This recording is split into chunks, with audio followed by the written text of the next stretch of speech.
नमस्कार। आज का हमारा विषय है कक्षा 8वीं का प्रश्न पत्र। हिंदी का हमारा ये जो है वो प्रश्न पत्र है ऐसे 1 का। सबसे पहले हम बात करेंगे खंड क की, जो हमारे पास है अपठित गद्यांश। ये हमारे पास एक गद्यांश दिया हुआ है जिसको पढ़ के आपको नीचे दिए हुए प्रश्नों के उत्तर देने हैं। तो आप जो वीडियो को रोक कर भी इस जो गद्यांश है इसको पढ़ सकते हैं, ठीक है। नहीं तो आप मेरे साथ भी पढ़ सकते हैं। स्वतंत्र भारत का संपूर्ण दायित्व आज विद्यार्थियों के ऊपर है, क्योंकि आज जो विद्यार्थी हैं वे ही कल स्वतंत्र भारत के नागरिक होंगे। भारत की उत्पत्ति और उसका उत्थान उन्हीं पर निर्भर करता है। अतः विद्यार्थियों को चाहिए कि वे अपने भावी जीवन का निर्माण बड़ी सतर्क और सावधानी से करें। उन्हें प्रत्येक क्षण अपने राष्ट्र, अपने समाज, अपने धर्म, अपनी संस्कृति को अपनी आंखों के सामने रखना चाहिए, जिससे उनके राष्ट्र को कुछ बल प्राप्त हो सके। जो विद्यार्थी राष्ट्रीय दृष्टिकोण से अपने जीवन का निर्माण नहीं करते, वे राष्ट्र और समाज के लिए भार स्वरूप हैं। तो अब चलिए उत्तर देते हैं। कैसे भारत का संपूर्ण दायित्व आज विद्यार्थियों के ऊपर है? स्वतंत्र भारत का, ठीक है। हमारा देश अब आज़ाद है। विद्यार्थियों को अपने भावी जीवन का निर्माण किसके साथ करना चाहिए? हिम्मत के साथ, धर्म के साथ, कायरता के साथ, या सतर्क एवं सावधानी के साथ? तो हम कैसे करना चाहिए? सतर्क एवं सावधानी के साथ। विद्यार्थियों को अपनी आंखों के सामने सदैव रखना चाहिए अपने आप को, दूसरे देश को, या अपने राष्ट्र, अपने धर्म और अपने समाज संस्कृति को।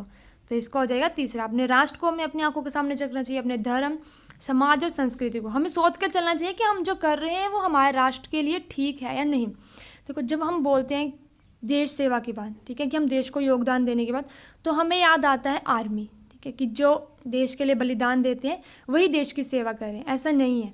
जिस भी कक्षा में आप हो, जैसे आप 8वीं कक्षा में हो, तो आप 8वीं कक्षा से ही अपने देश को योगदान दे सकते हैं। कैसे दे सकते हैं? आपका जो भी स्कूल है, ठीक है, या जो भी सरकारी कार्यालय है, आप उसको साफ रख सकते हैं। उसमें किसी भी प्रकार की जो चीज़ है उसको तोड़ फोड़ ना करें। मैं बहुत बार स्कूल के बच्चों से सुनती हूँ कि वो स्कूल के बच्चे क्या करते हैं, स्कूल के जो बल्ब है उनको तोड़ रहे हैं, ठीक है, वॉशरूम की पाइप्स तोड़ रहे हैं, नल के तोड़ रहे हैं, इस तरह से बहुत सारी हरकतें कर रहे हैं। आप ये मत देखिए कि आपको टीचर नहीं देख रहा या कोई नहीं देख रहा तो आप ये काम करेंगे। खुद में आपको ये रखना है कि हम जो एक अच्छे भारत देश के नागरिक हैं और हमें अपने देश की सेवा करनी है, ठीक है। हमें कोई भी तरह का नुकसान नहीं पहुंचाना। जो भी सरकारी संपत्ति है हमें उसको नुकसान नहीं पहुंचाना है, ठीक है। इस तरह से भी आप योगदान दे सकते हैं अपने राष्ट्र में। ये इंतज़ार नहीं करना कि जब हम बड़े हो जाएंगे तो हम प्रधान बनेंगे, सीएम बनेंगे, या फिर अगर हम डिफेंस में चलेंगे तो हम आर्मी में जाएंगे तो देश की सेवा करेंगे। आप अलग अलग तरह से बचपन में अपने अंदर एक जो है वो डेवलप कर सकते हैं, ठीक है, कि हम जो किस तरह से अपने देश की सेवा कर रहे हैं, ठीक है। कौन से विद्यार्थी अपने राष्ट्र व समाज के लिए बाहर है? जो काम नहीं करते, जो पढ़ते नहीं है, या फिर जो विद्यार्थी राष्ट्रीय दृष्टिकोण से अपने जीवन का निर्माण नहीं करते, या जो धर्म का पालन नहीं करते।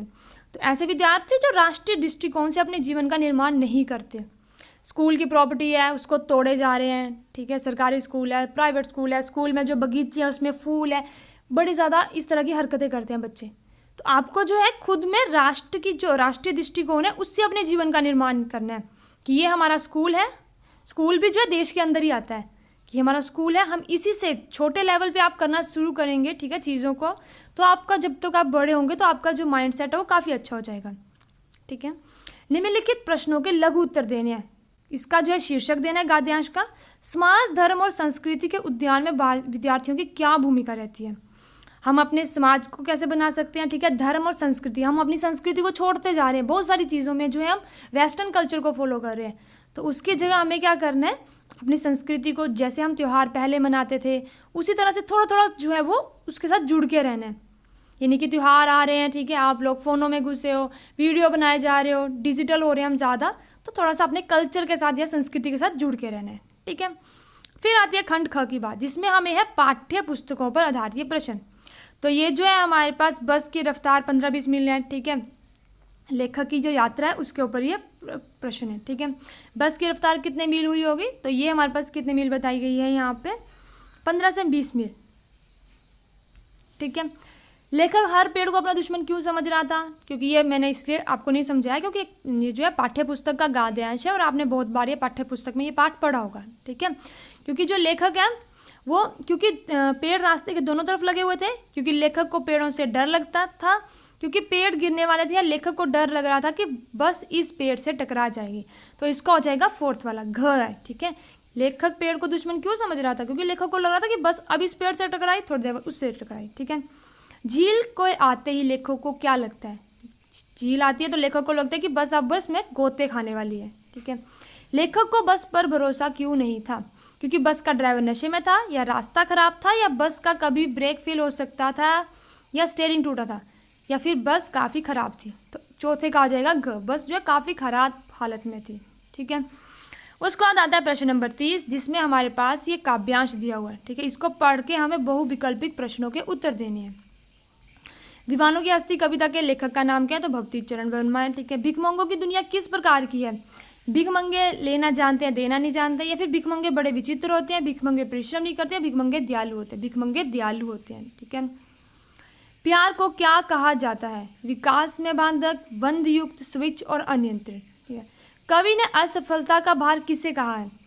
प्यार के बदले प्यार को, प्यार के बदले प्यार ना मिलने को, मन की मुराद पूरी ना होने को, या भाग्य का साथ ना देने को। ठीक है, ये दोनों आप मुझे बताएंगे। फिर बात करते हैं प्रश्न 4 की, जिसमें हमारे पास है इस गद्यांश को पढ़ के 5 प्रश्नों के उत्तर देने हैं। मशीनी युग से जो है बदलू के जीवन पर क्या बदलाव पड़ा? ठीक है, पहला ये आ गया। तो मशीनी युग आ गया हमारे पास, उससे क्या हुआ? जो बंदे हाथ से काम करते थे उनकी जगह मशीनें ले ली। जो काम 10 लोग करते थे अब वो 5 लोग करने लग पड़े मशीनों की वजह से। और एक और उनका एडवांस लेवल आ गया AI। ठीक है, आर्टिफिशियल इंटेलिजेंस जिसको बोलते हैं, रोबोट्स। ठीक है, जैसे हम सुनते रहते हैं कि अब रोबोट्स ही पढ़ाएंगे स्कूल में बच्चों को भी, तो क्या हो रहा है? रोबोटिक लाइफ हो रही है, उससे भी एडवांस चलेगी अब हम। ठीक है, तो मशीनी युग से बदलू के जीवन में क्या बदलाव आया? उसके पूरा काम ठप हो चुका था, बेरोजगारी बढ़ गई। ऐसा जैसे सारी बस ही इंजन है, हम इंजन में बैठे। लेखक को ऐसा क्यों लगा था? क्योंकि बस जो है खराब हालत में थी, वो पूरी की पूरी हिल रही थी। ठीक है, मशीनी युग ने कितने हाथ काट दिए? इस पंक्ति से लेखक ने किस ओर संकेत दिया है? बेरोजगारी की तरफ संकेत दिया है। दोषों का पर्दाफाश करना कब बुरा रूप ले सकता है? या फिर गजब हो गया, ऐसी बस अपने आप चलती है। लेखक यह सुनकर हैरानी क्यों हुई? तो लेखक वाले चैप्टर से जो है 3 प्रश्न है। ठीक है, बस वाले जो चैप्टर। उसके बाद बात करते हैं कविता पर आधारित 5 में से किन्हीं 4 प्रश्नों के उत्तर देने हैं। एक नंबर का ये प्रश्न है, तो उतना ही आपको लिखना है। ठीक है, कवि ने अपने आने को उल्लास और जाने को आंसू बनकर क्यों कहा है? पक्षी और बादल द्वारा लाई गई चिट्ठियों को कौन पढ़ता है? तलवार का महत्व क्या है? तलवार का महत्व होता है म्यान का नहीं। उक्त उदाहरण से कबीर जो है क्या कहना चाहते हैं? मानवा दो धसुक दीसी फेर, ये तो सुमिरन नाही के द्वारा कवि क्या कहना चाहते हैं? एक देश की धरती दूसरे देश की सुगंध बेचती है, कथन का भाव बताने में। ठीक है, उसके बाद आता है प्रश्न नंबर 6, जिसमें से हमें किन्हीं 3 प्रश्नों के उत्तर देने हैं। चाणक्य कौन थे? ठीक है, तो चाणक्य कौन थे? हमारे पास चंद्रगुप्त के गुरु थे। भारत में विविधता में एकता कैसी है? अहमदाबाद के किले में लेखक की दिनचर्या क्या थी? और सिंधु घाटी की 4 विशेषताएं हमें यहाँ पे लिखनी है। ठीक है, सिंधु घाटी की सबसे खास विशेषता है कि वहाँ पे नालियाँ बनी हुई थी। ठीक है, जो नालियाँ थी वो कवर थी। आज भी हमारे देश में वैसी जो है वो कल्चर नहीं वैसा नहीं सिस्टम देखने को मिलता। ठीक है, एक तरह से हम बोल सकते हैं वो हमसे काफ़ी ज़्यादा एडवांस थे। ऐसा कूड़ा कचरा आज यहाँ पे लोग क्या करें, नालों में कचरा फेंक देते, वैसा सिस्टम नहीं था वहाँ पे। हर घर के पास से एक नाली जा रही है। ठीक है, प्रॉपर ड्रेनेज सिस्टम था, एक तरह से बोल सकते हैं। उसके बाद आता है खंड ग, जिसमें व्याकरण है। ठीक है, निम्नलिखित अक्षरों से संयुक्त व्यंजन छांटना है। कौन सा इसमें संयुक्त व्यंजन है? मूल शब्द के अंत में लाए गए शब्द का निर्माण करने वाले शब्दांश कहते हैं। किसको कहते हैं हम इनमें से शब्दांश? जो मूल शब्द के अंत में लगाए जाते हैं। ठीक है, और एक नए शब्द का निर्माण करते हैं। उपसर्ग, प्रत्यय, विशेषण या क्रिया।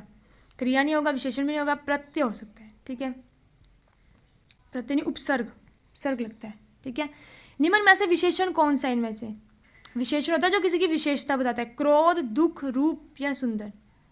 ठीक है, तो क्या विशेषण है? सुंदर हो सकता है, रूप भी।